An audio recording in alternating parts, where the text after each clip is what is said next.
Andrew Tate. Hello. You've agreed to do an interview with the BBC today. Yep. The material is going to be published on television, on radio, online. Perfect. We are doing an interview with you because you're facing some very serious allegations. Correct. Human trafficking. Yep. And also because there's a great deal of concern about the things you say and the impact that they have on young people, on women. I don't think the concern's about the things I say. I think the concern is for the level of influence I have and the reach I have. I would argue that a lot of the things that are already out there inside of the legacy media and the matrix as a whole are far more damaging than the things I say. It's the concern about the influence you have being a harmful influence, but let's start with the allegations. Not necessarily a harmful influence. The fact that I'm massively influential over the youth, and I understand that, but it's my influence as a whole which people are afraid of, not necessarily the things I say. Let's start with the allegations. Have you trafficked anybody? Absolutely not. Have you trafficked anybody? Absolutely not. Exploited any women for Absolutely money? not. But you have admitted using emotional manipulation to get women to work in the webcam industry for you. No. Firstly, let's begin let's start at the beginning. I'm facing charges. The first one you mentioned, was already been thrown out by a judge because there's no evidence of it. Secondly, it's very difficult for me to sit here and have a very frank and honest conversation with you while we're in the territory of Romania about a legal case that's going on within Romania. I have to protect myself. I've agreed to do an interview with you, and I want to be as honest with you as possible. But I can't incriminate myself in any way, and I have to be very careful with what I talk about. There are no charges yet. Correct, there are no charges. Has said that there are no charges, and I've agreed to speak to you, but I have to be as honest and frank as I can, while also protecting myself and following my legal counsel. So let's talk about what you've said yourself then. You have said on the website, for your original website for the Hustlers University, that you emotionally manipulated women to fall in love with you so that you could get them working in the industry for your financial gain. As I said, I have to be very careful with what I say, but let's put it this way. No women are coming out against me and accusing me of doing it. Yes, they are. No, they're not. Yes, they are. No, they're not. Who? There's testimony from the current investigation. The current investigation, which I cannot discuss, which I know intimately and you don't, I can tell you right now that the women who are in this case file, there are 2 American women who have been caught already admitting they're lying, and then nobody else is accusing me of anything. To begin with, it's very common in cases like this that the alleged victims do not always see themselves as victims. Well, that's very interesting. It's actually extremely interesting because if I was a matrix-controlled organization and my goal was to slander somebody and try and destroy their name, you're telling me that they've chosen a crime which, 1, is heinous, of course, because it damages the person's credibility, and 2, you're saying that even if everyone else involved, if you have 5 people and everyone's sitting there saying, no, nobody's hurt anybody, we like Andrew, we've all worked together, or we're friends, etc. That's not what everybody's saying. No. Let me read you some of the testimony from the current investigation. Can I finish, please? One of the witnesses said... Can I finish, please? You're not answering the question I've asked you. You're not answering the question I've asked you. I am answering the question. Let me read you the testimony of one of the witnesses. You're saying the people who are involved in this, even if they say they're not victims, that they're still going to try and attack me and pretend they're victims. They are treated as victims by the case that's ongoing. And not all of them are saying that. One of the witnesses says... We can't go into the case. The case is open and active. Well, let's just be clear that not all of the witnesses in the case are behaving in the way you describe. And even those that are, it doesn't bar them from being treated as victims by the prosecution, by the case. We have an open criminal investigation. I am absolutely and utterly sure I'll be found innocent. I know the case better than you. I know it intimately and you don't. I have seen all the criminal files and the evidence against me and you haven't. I know the truth of what happened and you don't. And I'm telling you absolutely and utterly, I've never hurt anybody, that the case that's been put against me is completely and utterly fabricated, and I'm never going to be found guilty of anything. And it's very difficult for me to answer your in-depth questions because we're sitting here inside of the territory of Romania. I'm beholden to the Romanian legal system, and I'm not going to incriminate myself because you're trying to prod me. You are wrong, and we're going to have to accept that for now and talk about something else. Let me read you then what you have said about what you have done. Sure. You have said, my job was to meet a girl, go on a few dates, sleep with her, get her to fall in love with me to the point where she'd do anything I say, and then get her on webcam so we could become rich together. I don't think that's what I personally said. I think that's exactly what no, you said that's no, I've never said that. That's something that you found on the internet. Doesn't mean I've said it. And again, once again, if any female on the planet has a problem with me, I strongly recommend her to go to the police and try and pursue me for criminal charges. It's actually very interesting that me, one of the most famous people in the world, who's been vilified by the legacy media and places all over the internet, while everyone has attacked me from every single angle, while federal agencies from multiple countries have called over 2,000 women who know me, we stand here with 0 new accusations since my arrest. 0. If you took any famous person, any man of substantial wealth, and you called 2,000 women who knew him, you'd find an ex-girlfriend is upset, somebody who wants money who's upset. They called 2,000 people who knew me and could not find a single woman to make a new complaint. The only complaints they have against me are the initial complaints, which we can prove are lies, and that's where it stands. So I'm not going to sit here and allow you to pretend that I'm some kind of evil predator, when actually I'd argue the fact that people who've been investigated to the level I've been investigated to, if you were to take the average man on the street and investigate his entire life for 14 months, call everyone who's ever known him, and vilify him in the media, and encourage people to come forward for money, and you try to contact every ex-girlfriend that's ever had. Would come forward and accuse those people of, I think that you would have a lot more. I think you would have a lot more flack than I've got. I'm actually such a nice person that I've never had anyone come at me. The BBC has spoken to somebody since your arrest who says exactly those things. That with you, it's all manipulation. There's an ulterior. Is this Sophie? Everything. Is this Sophie? Oh, Sophie, the fake name, no face. No, the story that was invented. Wanting to please him and wanting him to be happy, that I was just kind of, yeah, okay, do whatever you want. And what is she accused? Has she accused me of a crime? This imaginary Sophie?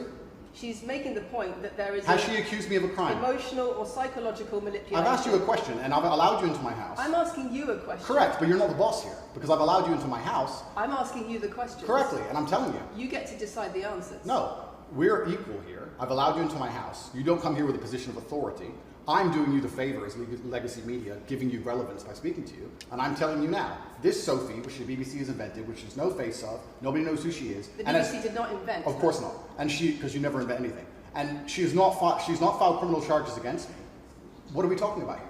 What is she saying? Talking about emotional manipulation in the sex industry for your financial gain. Absolute garbage. She has not filed criminal, this person, if they exist, has not filed criminal charges against me. I welcome anybody who believes I've harmed them, male or female, any point in the past to file criminal charges against me. I will fight them. I know who I am, and I know what I've done, and I know the truth, and I know that I'll be found innocent of this attack. The reason I'm being attacked is because of my massive influence, not because I've ever hurt anybody.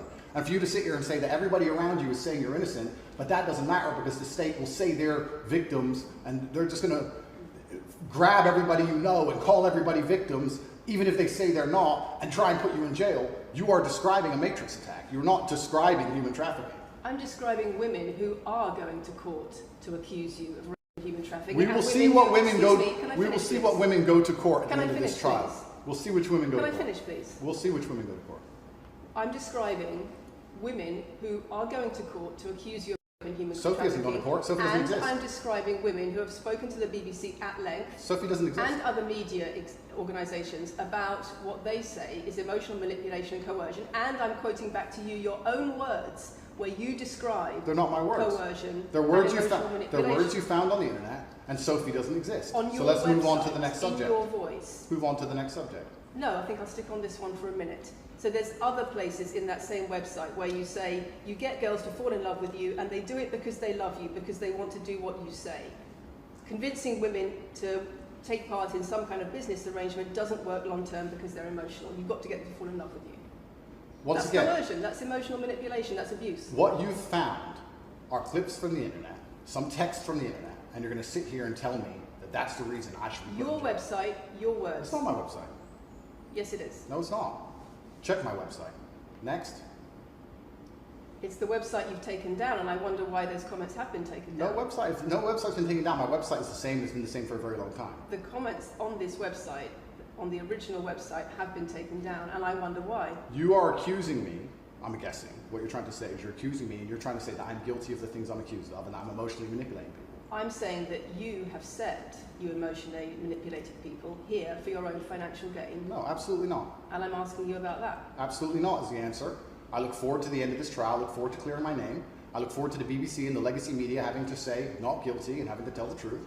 As I've said before, the only other person who's been found, despite absolute rigorous, destructive levels of investigation and prodding into my life, is this imaginary Sophie by the BBC who doesn't exist. And if you were to find any single other man on earth and try and analyze his life forensically to the level they've done mine, you would find genuine damage to people. I don't hurt people.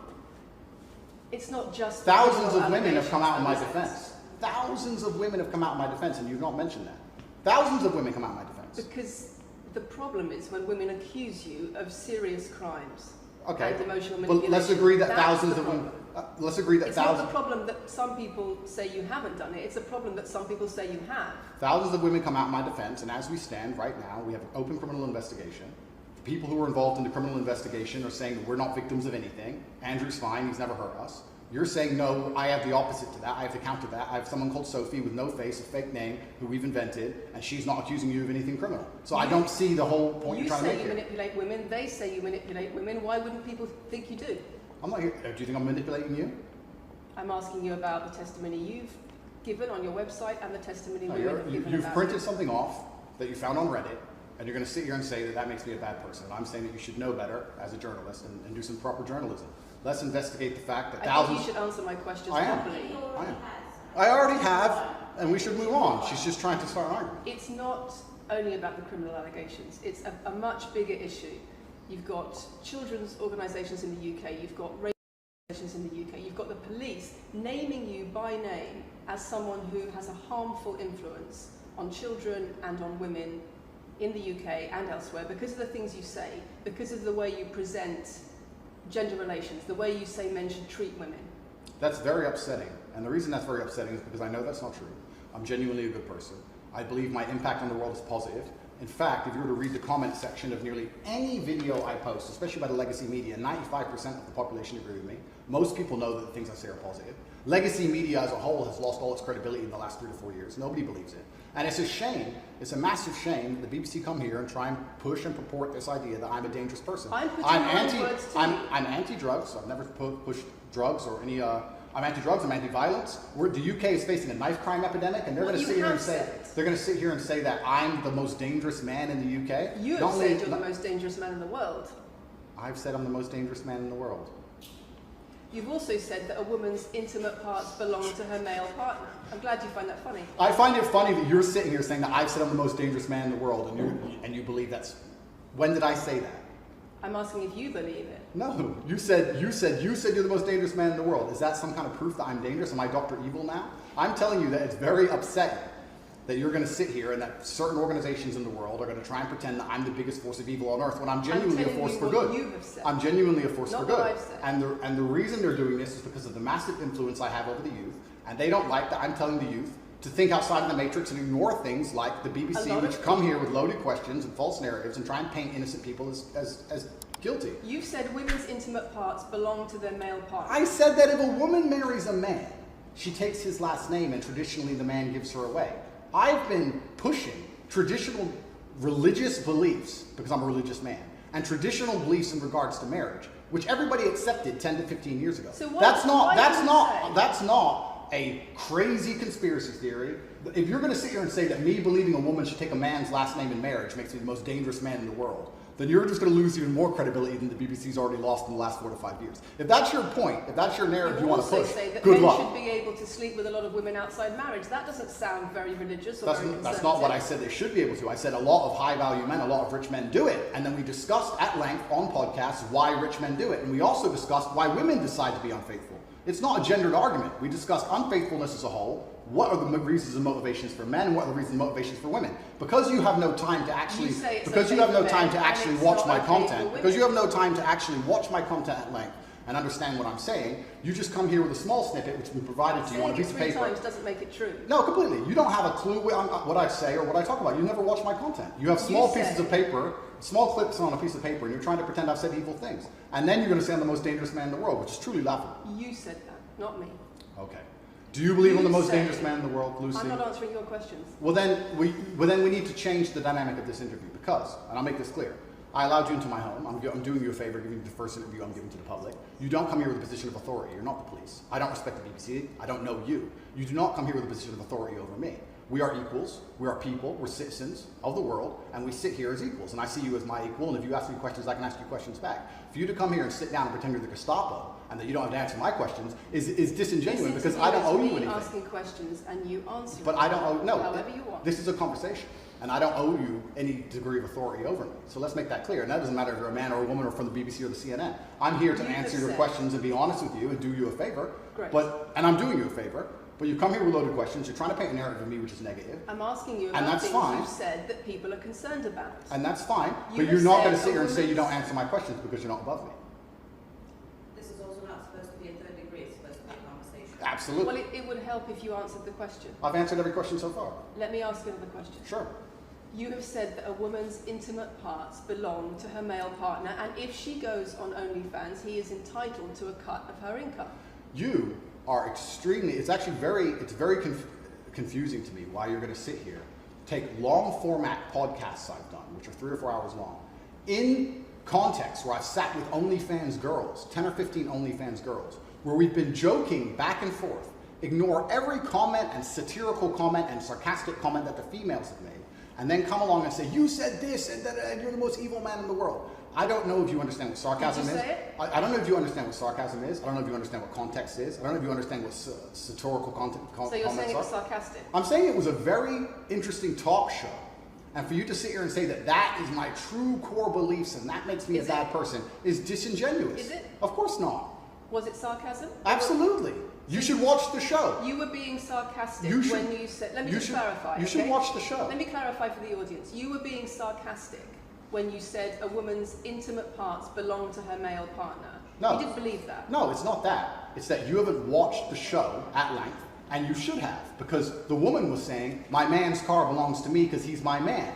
And she was on OnlyFans. And then 20 minutes later, when she said she was on OnlyFans, I said, well, you're selling your body, that belongs to him because he's your man. And she laughed, she laughed, and she said, yeah, that's probably true. If you watch the show, it will make sense. For you to come here with doing no research at all, and then say, I don't understand what I'm talking about, but I've got this piece of paper with a few things printed off, that's why you're saying the silly things you're saying. You should watch the show, do some research. Do you believe it? You already answered I've already answered the question. Not really. Of course I have. Can we move on? I've answered the question. Do you believe that a woman's intimate parts belong to her male partner? Of course not. I've just answered the question. You just answered that. You said exactly that. We've done that 3 times. And does this woman believe that her man's car belongs to her? It's not a gendered argument. I really think that it's genuinely sad that when the BBC has a chance to finally interview me at the end of all this Matrix attack, that they don't come here with any kind of genuine openness to try and understand my influence over the world, or the things I push, or what I'm trying to teach the world, or why I'm a good influence on the world, because I am a massively good influence. Instead, they come here with pieces of paper, with printed out excerpts from 5-year-old podcasts, taken out of context, to attempt the same Matrix attack on me, which has been attempted endlessly. Every single person in legacy media has already tried this, and it doesn't work. I really encourage you. I encourage you to read the comment section on YouTube when this goes on YouTube, and you will see that nobody believes a word you're saying. The reason I'm asking you about these comments is because we've got the chief executive of naming you individually as spreading a dangerous ideology of misogynistic culture. Absolute. It's the comments you make that are leading people to say things like absolute this. Garbage. National organisations who are saying that are blaming you for increasing levels of misogyny. Schools that are saying they are having increased incidents of girls being attacked, of female teachers being harassed. If that was by true, pupils, because of you and your teaching. Well, influence. That's absolute garbage. I have never, ever encouraged a student to attack a teacher, male or female, ever. I preach hard work, discipline. I'm an athlete. I preach anti-drug. I preach religion. I preach no alcohol. I preach no knife crime. Every single problem with modern society, I'm against. I'm teaching young men.